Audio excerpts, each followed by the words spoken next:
All right, in this video I want to show you how to create your alignment and then your profiles of the roadway that you've created.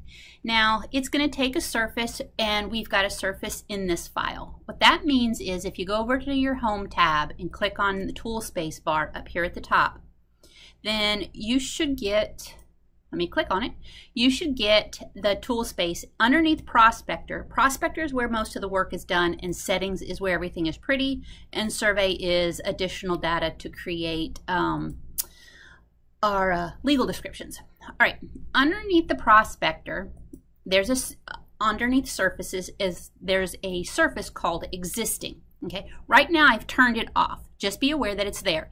If I hover, and I'm just holding my mouse, if I hover, then usually what it'll give me the information of the surface. So if I went here and I said Surface Style Properties, and I came in, okay, so right now it's on. I must have the layer frozen. So let's do this. Let's type in LA for layer, and everything that is frozen, click on Frozen, and I'm going to go ahead and select all. I right-clicked and selected all, and I clicked on the little freeze snowflake thing.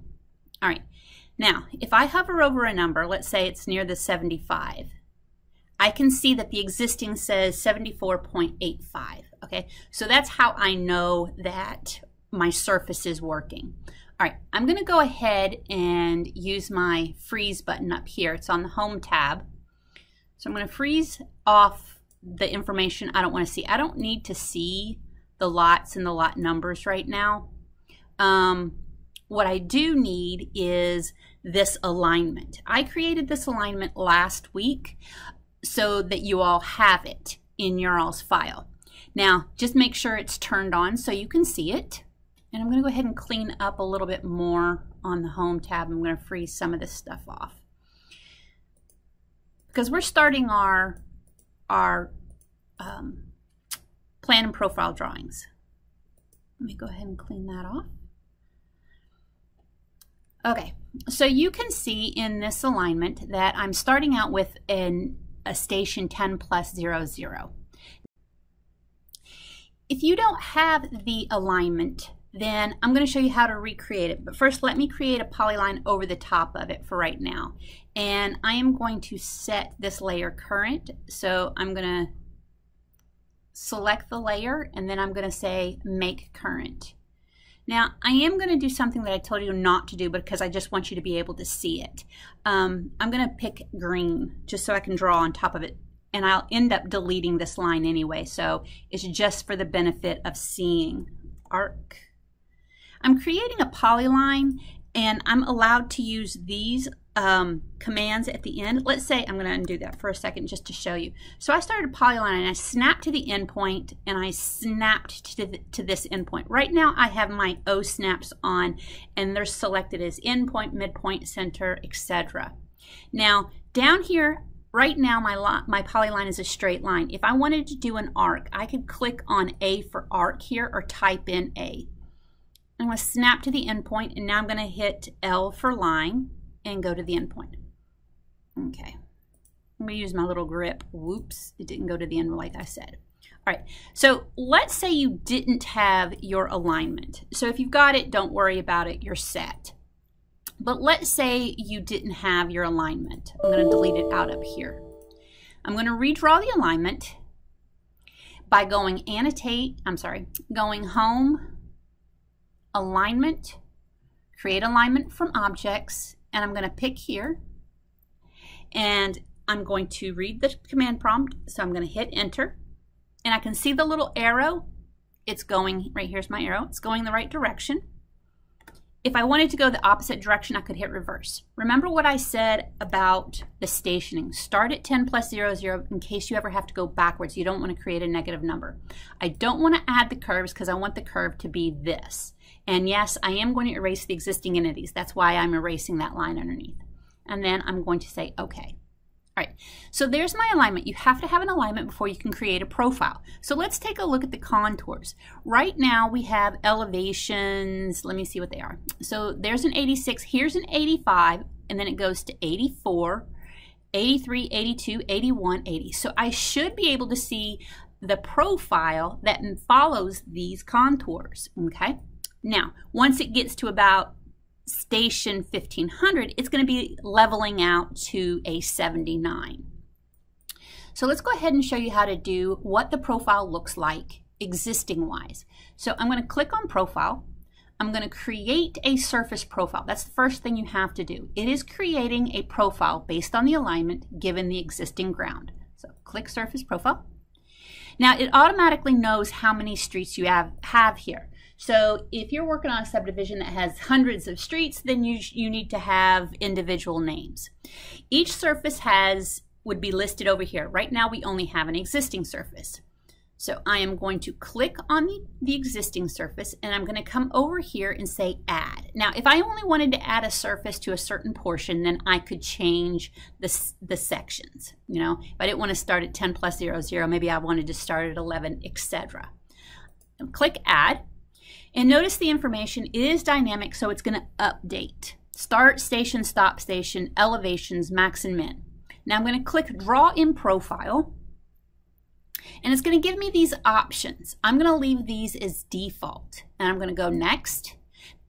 And if I wanted to start a little bit back, let's say I wanted to start at 950 because I was going to try to pick up some additional information, and I wanted to extend to 1600, then I could change it like that, okay? Now I'm going to go next. Here I do change. I want the profile height to be 10 feet lower than the minimum grade. That means I can see my storm pipes, sewer pipes, whatever that's underneath the ground. So I'm going to take that and say 70, about 10. And I'm going to go 10 above, and I'm going to go 95, okay? You can always change these later. Next. Here you have options. If I had more than one profile or a style that I wanted to specifically look at, I would pick them here. I'm going to leave it as default for right now. Once you get into your job, you'll know a little bit more. I'm going to leave this as default also. The band is the bottom, so it's going to have a proposed grade and existing grade based on an elevation or based on a station. Next. Here we have cut fill analysis. We don't have any information on the cut fill analysis. If we had a second surface, like a proposed surface, then we could do a cut fill analysis, meaning in this picture, anything above this red line is going to be cut. Anything below this red line is going to be filled because the natural ground is this outline up here. And then there could be possibly multi-boundaries, all right?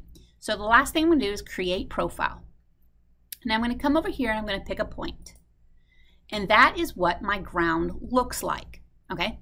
So it didn't hold, that 70, it didn't hold. So I'm going to show you how to fix that.